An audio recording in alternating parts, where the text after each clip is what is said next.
Good morning, everyone. This is Dan O'Sullivan with your Bucks Island area fishing report for Saturday, June 1st. Hey, we've got our usual crowd today. We got Tom, Lee, Josh, and Gentry going to spill some details for you. We'll be right back with what the guys have to say about putting a few fish in your boat.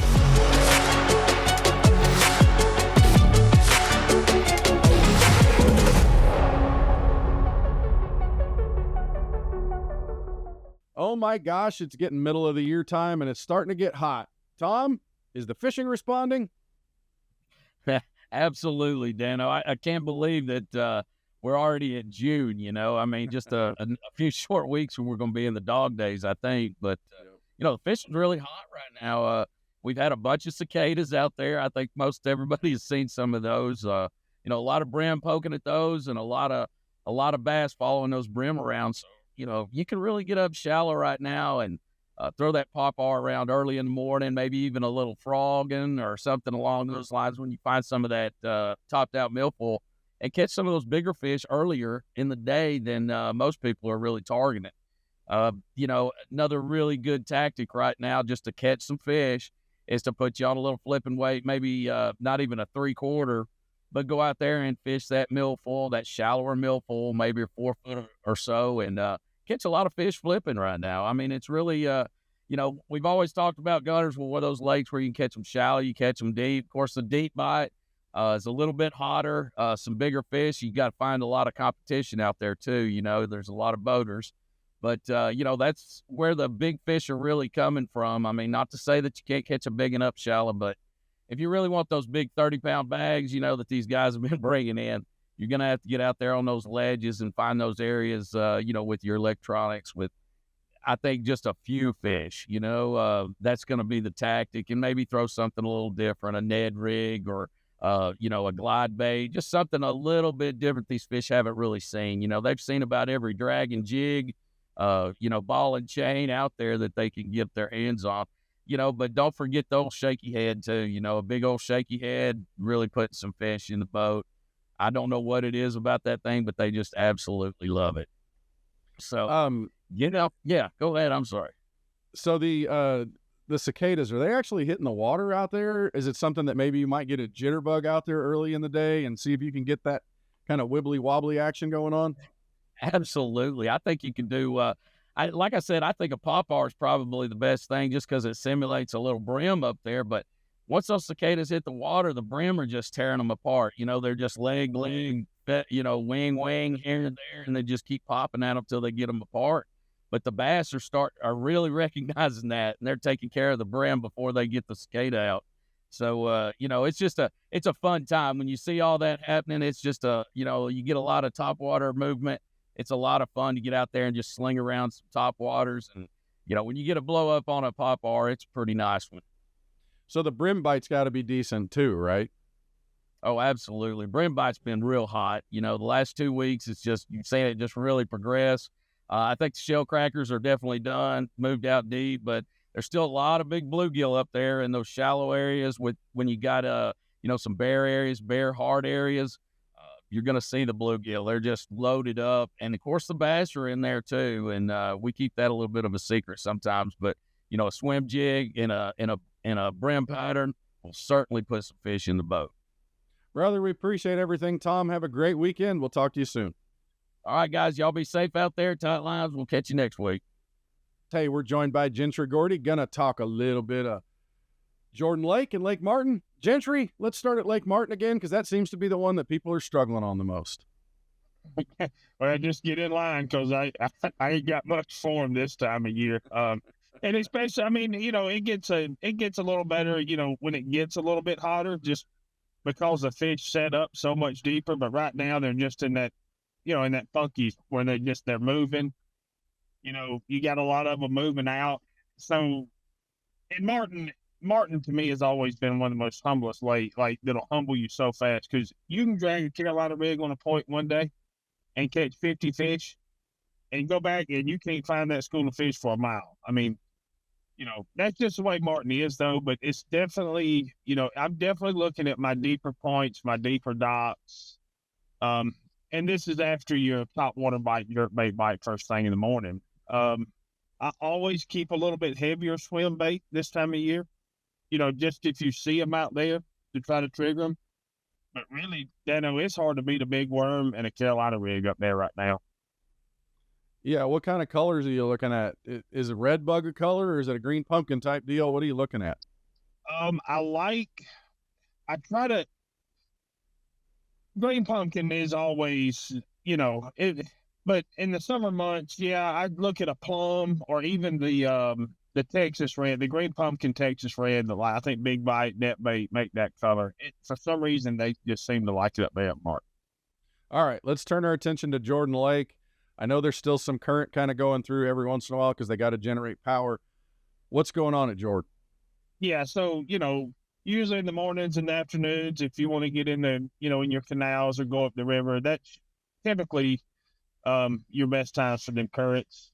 And the Smart Lake app tells you that. But I'm still swimming the jig in the morning times and keeping a frog honest around the grass while I'm punching it, Dano. We talked about it last week. Still that mid-depth crankbait, brim-colored crankbaits, because we just got past the full moon. You still got some, your bluegill are up there. So anytime you see, if you got the 360 and the side image, if you can see your bluegill beds, take the time right now to fish those. Yeah, can you just stay shallow, or is it something you're going to have to go look for, maybe some offshore stuff too? I think if you're in a tournament and you're trying to put together a big bag, I think you're gonna have to look offshore, later in the day. But you just, Jordan, you just never know. I mean, you could catch a big bag up shallow, but I think you stand a better chance of getting off deeper, after about 10:30, 11 o'clock. Gentry, as always, brother, we appreciate everything. Have a great day. We'll talk to you again next week. Absolutely, guys. Hey, I'm dipping into my friends in low places. Joined by Lee Pitts, we're going to talk a little Weiss Lake and Neely Henry. Lee, tell me what's going on at Neely Henry this week. Neely is, it's looking a little bit better. Some of that stained water is trying to get out of there. Still got a little bit of a grass bite going. It's just that time of year that these fish, they're in transition a little bit. Moving around, getting more on wood cover. I think the guys that are kind of slowing down and flipping that wood a little bit, getting a little bit of that current going up river, getting some of those lay downs, even getting a spinnerbait bite. You get some current going, you can roll that blade down through there. And Neely's looking pretty good on the largemouth and spotted bass end of it. What about those lay down trees up on the top of the river up there where they kind of come out over the channel? Are they suspending out there yet? Yeah, no, they're getting on the tips of them. And even some guys are going mid-morning and throwing a buzzbait where you get a little overhang and get some good shade on it. As long as they've got some eddy spots or can get behind some of that lumber, you can kind of pick your holes up in there and throw a little top water or either a blade or something like that. And those big spots seem to be hanging up in there, just anywhere they can get a little shade and protection right now. Weiss is starting to come around a little bit. We've had some tough weeks here. That the fish hadn't been any, just all over the place, but now they're kind of getting in that summer program where you still can catch some fish out of the weeds. You can catch them early. Fish are starting to relate to wood cover a little bit better, especially with the largemouth. They're kind of getting on some of these docks, the shallow docks, 4 or 5 foot of water, looking for that shade. If you can find some docks, especially it's got some brush under it, that helps. Still, that little creature bait. They hadn't really got on that jig real good yet, but worms, plastics, some kind of creature bait has been real good, and the spotted bass are starting to pick up some too. We're starting to see some spots that's got a little weight to them. The last 4 or 5 weeks that been 2.5 pounds, but we're starting to see some 3s and 4s now. So that's a good thing. So you can still kind of go out there and look for a win, or you can get a good check if you're fishing for spots. That crappie, is that kind of off right now? It's dwindling down a little bit. We're still catching them.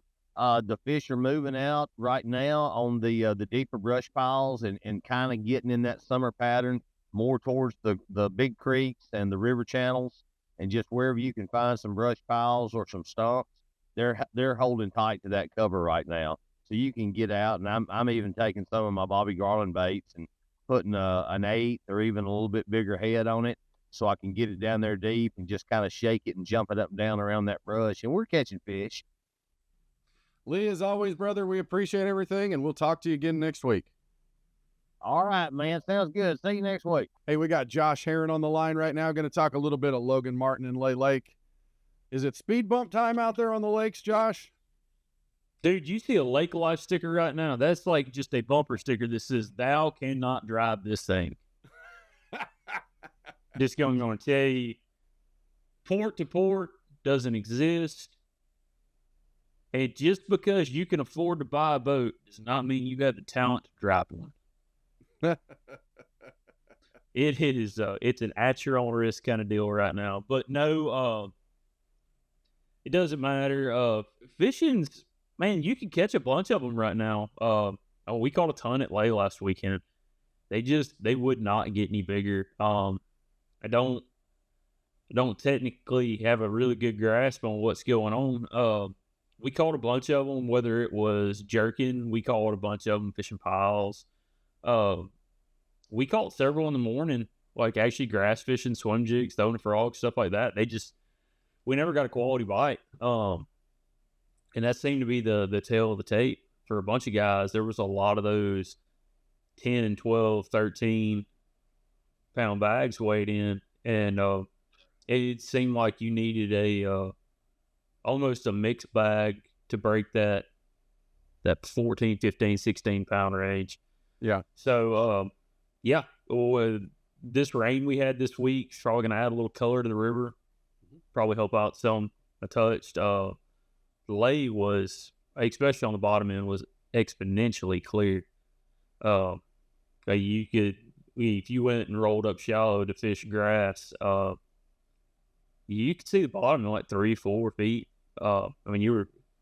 It was really clear for right now, especially when we've been getting a little rain, but I thought there'd be more watercolor.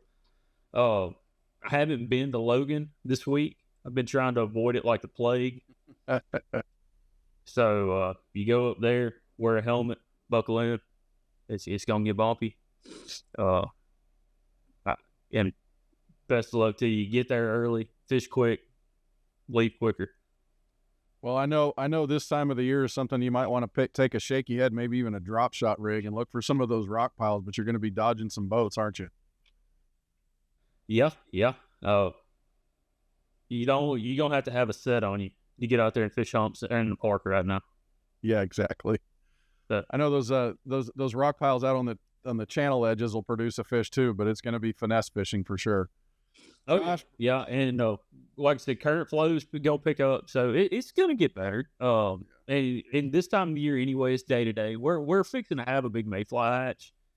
You can kind of see it kind of keying up. So we got another week or two of some good shallow water fishing ahead of us.